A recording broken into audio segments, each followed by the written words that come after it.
Trump প্রশাসনের শীর্ষ কর্তাদের একটি অনলাইন মেসেজ গ্রুপে একজন সাংবাদিককে যুক্ত করার ঘটনায় উত্তেজনা ছড়িয়েছে যুক্তরাষ্ট্রে।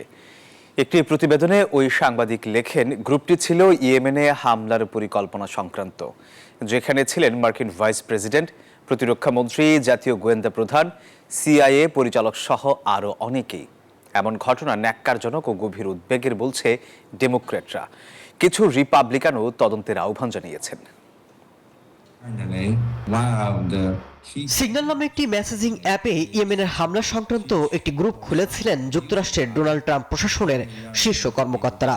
আর সেই পেজে যুক্ত করা হয় দ্য আটলান্টিক ম্যাগাজিনের প্রধান সম্পাদক জেফারি গোল্ডবার্গকে। সম্প্রতি একটি প্রতিবেদনে এই কথা প্রকাশ করেছেন ওই সাংবাদিক।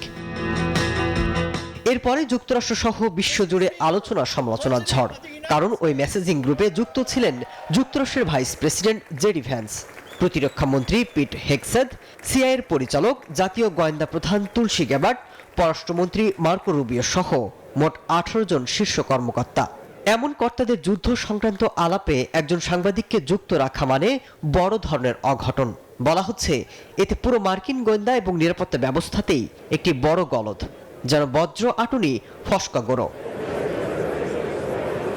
ওই সাংবাদিক লিখেন, হঠাৎ একদিন তাকে একটি গ্রুপে যুক্ত হওয়ার অনুরোধ পাঠান হোয়াইট হাউসের জাতীয় নিরাপত্তা উপদেষ্টা মাইকেল ওয়াল্টেস। এরপর থেকে তিনি ইয়েমেনের হুথি বিদ্রোহীদের উপর হামলার ঘটনার অনেক কিছুই সেখানে দেখেছেন। এমন হয়েছে, এই গ্রুপে পরিকল্পনা জানার ঘণ্টা দুয়েকের পরই হামলার ঘটনা পাওয়া যায়। তবে vice president JD Vance president ট্রাম্পের সাথে দ্বিমত পোষণ করেছেন, এমনটাও ছিল আলোচনায়। কিভাবে বাইরের কেউ এমন একটি গোপনীয় মেসেজিং গ্রুপে যুক্ত হতে পারেন? সমালোচনায় মুখর যুক্তরাষ্ট্রের বিরোধী দল ডেমোক্র্যাট।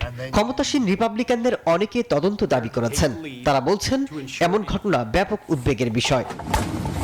ট্রাম্প প্রশাসন অবশ্য বলছে, ওই সাংবাদিককে যুক্ত করার ঘটনা ছিল একটি ভুল। প্রেসিডেন্ট ট্রাম্পের বক্তব্য, এই বিষয়ে তিনি কিছুই জানতেন না। জাতীয় নিরাপত্তা দলের উপর তার পূর্ণ আস্থা থাকার কথাও জানান তিনি। এদিকে এভাবে বিষয়টি ফাঁস করে দেওয়ায় ওই সাংবাদিককে কপট বলে সমালোচনা করেছেন মার্কিন প্রতিরক্ষামন্ত্রী। মাসুদ রানা, নিউজ 24।